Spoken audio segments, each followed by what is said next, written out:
हम लोग पश्चिम बंगाल में रहते हैं, ये तो बात बिल्कुल ठीक है, हम बंगाली है, इसमें कोई शक नहीं है। लेकिन हम लोग हिंदुस्तान में भी तो रहते हैं। हिंदुस्तान का संविधान जब बोलता है कि हिंदुस्तान के किसी कोने में भी सिटीजन ऑफ इंडिया रह सकते हैं, तो फिर अगर कोई किसी भी लोग को परेशानी है, किसी राज्य के लोग को परेशानी है, तो सीधे प्रेसिडेंट को कंप्लेन करे, प्राइम मिनिस्टर के पास कंप्लेन करे। लेकिन अपने से टिप्पणी करके जो बंगला भाषी है उसको बोल देंगे बांग्लादेशी है, रोहिंग्या बोल देंगे। इसको प्रूव करना पड़ेगा। It is very easy to blame. तो ब्लेम मत कीजिए, डिसाइड कीजिए, उसको क्वेरी कीजिए, उसके बाद बोलिए कौन बांग्लादेशी है, कौन रोहिंग्या है। आप कहाँ से जो दूसरा पे उंगली उठा रहे? वो तो खुद ही बांग्लादेशी है, दूसरा को बांग्लादेशी बोल रहे। बंगाल को मत छेड़िए, नहीं तो हम लोग सारा राज्य में जाकर के बंगाली बोलना चालू कर देंगे। हमें कोई डरा नहीं सकता है। रविन्द्रनाथ टैगोर की माटी है ये, नेताजी सुभाष चंद्र बोस की माटी है। हम लोग इतना आसानी से नहीं सब कुछ सह लेंगे। 21 जुलाई रैली सपोर्ट में नॉर्थ कोलकाता से तृणमूल युद्ध कांग्रेस की विशाल रैली। वसीम अहमद ने केंद्र सरकार पर बोला हमला। आज वार्ड नंबर 45 के कैनिंग स्ट्रीट मोड़ से नॉर्थ कोलकाता तृणमूल युवा कांग्रेस की ओर से 21 जुलाई की महारैली के समर्थन में एक विशाल रैली निकाली गई। इस रैली का नेतृत्व कर रहे थे टीएमसी युवा कांग्रेस के सचिव और हॉकर्स नेता वसीम अहमद, जो लंबे समय से इलाके में सक्रिय हैं। करीब 1500 समर्थकों के साथ यह रैली पूरे वार्ड नंबर 45 में घूमी, जहां स्थानीय लोगों और व्यापारियों से संवाद भी किया गया। इस मौके पर वसीम अहमद ने केंद्र सरकार पर तीखा हमला बोला और खास तौर पर उन राज्यों में हो रहे अत्याचारों की निंदा की जो बीजेपी शासित है और जहां बंगाली भाषी लोगों के साथ भेदभाव किया जा रहा है। उन्होंने कहा कि आने वाले 21 जुलाई को पूरी दुनिया देखेगी कि ममता बनर्जी किस तरह बंगाल का पक्ष रखती हैं। जो जुल्म बीजेपी शासित राज्यों में बंगाली भाषियों के साथ हो रहा है, उसकी जितनी निंदा की जाए कम है। बंगाल की जनता इसका जवाब देगी। देखिए, बोलना क्या है, जैसे कि प्रत्येक बच्चर हम लोग 21 जुलाई को ममता बनर्जी के नेतृत्व में, हमारी दीदी, हमारी जो नेत्री है उनके नेतृत्व में हम लोग शहीदों को याद करते हैं। 1993 साल में जो घटना हुआ था उसका लेकर, तो ये तो कोई नया नहीं है, तो इसके बारे में कुछ नया से नहीं बोलना है। जो भी बोलेंगी हमारी दीदी, हमारी जननेत्री ममता बनर्जी बोलेंगी 21 जुलाई को, उनको हमें सुनना है और आगे का दिशा को ठीक करना है। और इस वक्त जो बंगाल में जो हालात है, बंगाल के जो लोग जो अलग अलग राज्यों में रहते हैं, जो बंगला भाषी है, बंगाली जुबान में बात करते हैं, उनको बांग्लादेशी और रोहिंग्या बोला जा रहा है। और इसको लेकर भी 16 तारीख को आप लोग सड़कों पर उतरे थे। क्या लगता है कितना बड़ा मुद्दा होगा इस बार? देखिए, हम लोग पश्चिम बंगाल में रहते हैं, ये तो बात बिल्कुल ठीक है, हम बंगाली है, इसमें कोई शक नहीं है। लेकिन हम लोग हिंदुस्तान में भी तो रहते हैं। हिंदुस्तान का संविधान जब बोलता है कि हिंदुस्तान के किसी कोने में भी सिटीजन ऑफ इंडिया रह सकते हैं, तो फिर अगर कोई किसी भी लोग को परेशानी है, किसी राज्य के लोग को परेशानी है, तो सीधे प्रेसिडेंट को कंप्लेन करे, प्राइम मिनिस्टर के पास कंप्लेन करे। लेकिन अपने से टिप्पणी करके जो बंगला भाषी है उसको बोल देंगे बांग्लादेशी है, रोहिंग्या बोल देंगे। इसको प्रूव करना पड़ेगा। It is very easy to blame. तो ब्लेम मत कीजिए, डिसाइड कीजिए, उसको क्वेरी कीजिए, उसके बाद बोलिए कौन बांग्लादेशी है, कौन रोहिंग्या है। आप कहाँ से जो दूसरा पे उंगली उठा रहे? वो तो खुद ही बांग्लादेशी है, दूसरा को बांग्लादेशी बोल रहे। बंगाल को मत छेड़िए, नहीं तो हम लोग सारा राज्य में जाकर के बंगाली बोलना चालू कर देंगे। हमें कोई डरा नहीं सकता है। रविन्द्रनाथ टैगोर की माटी है ये, नेताजी सुभाष चंद्र बोस की माटी है। हम लोग इतना आसानी से नहीं सब कुछ सह लेंगे। ये बीजेपी का जो भी राज्य है, आसाम में आप ये देखा जा रहा है कि जो भी अपना लैंग्वेज जो है बंगला बता रहा है, उसको फॉरनर बोल रहा है, उसको फॉरनर का तरफ उसका फेंक। क्या बंगला बोलने से कोई बांग्लादेशी या फॉरनर बन जाएगा? तो ऐसा रहता तो हम लोग इंग्लिश जो बोलते हैं, हम लोग इंग्लिश में आपस में बात करते हैं बहुत जगह, तो हम लोग को ब्रिटिश के सिटीजनशिप मिल जाना चाहिए, हम लोग को इंग्लैंड भेज देना चाहिए, हम लोग को यहाँ रहने का कोई अधिकार नहीं है। ऐसा देश का जो प्रधानमंत्री अभी बैठ गया है ना, कि इसको तो कुछ मालूम है नहीं, तो जो मन में आता है वो बोल देता है। बोलने में तो कोई टैक्स नहीं लगता है, तो बोल रहा है। इस बार का जो 21 जुलाई है 2026 से पहले ये आखिरी, इसके बाद डायरेक्ट 26 का इलेक्शन है।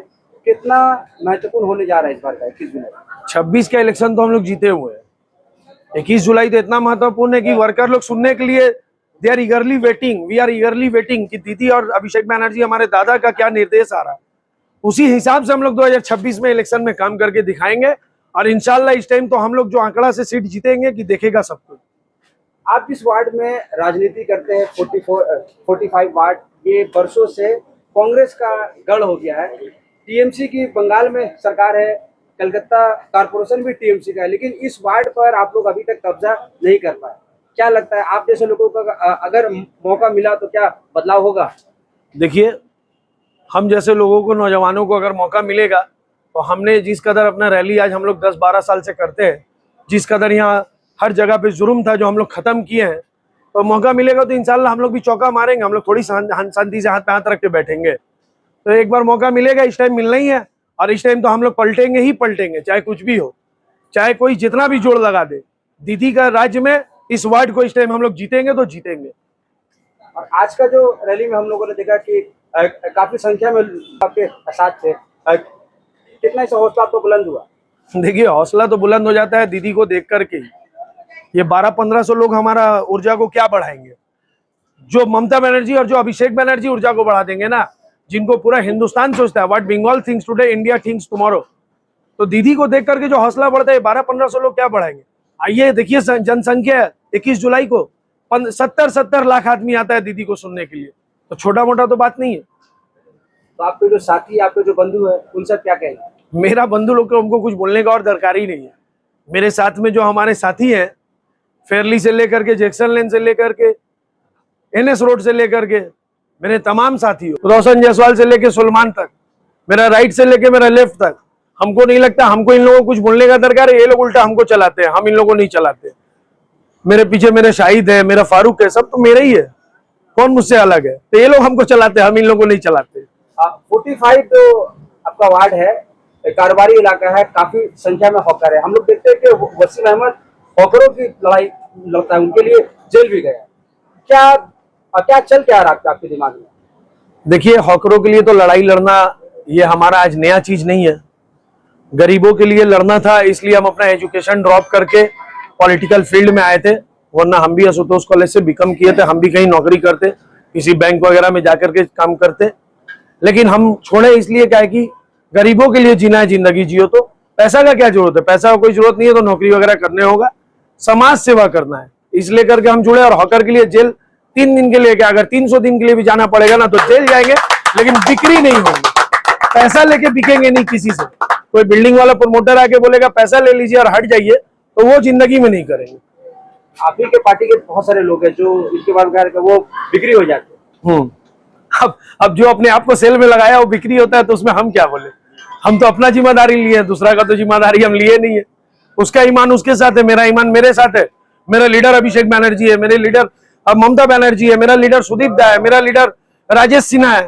तो हमको तो अपना लीडर को देख के चलना है, दूसरा का हम तो जिम्मेदारी नहीं लिए भैया।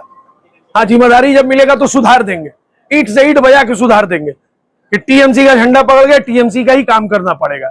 अभिषेक दा का नाम लेकर के अभिषेक दा के लिए जीना मरना पड़ेगा, दूसरा के लिए नहीं। हॉकरों के लिए 2 बार आप जेल भी गए, हवालात भी गए। क्या आपको डर नहीं लगता? क्योंकि बहुत सारे लोग जो है वो सोचते कि उनका करियर में एक दाग लग जाएगा। देखिए, करियर में दाग लगेगा, बात सही है, जब आप कुछ गलत काम कीजिएगा तब।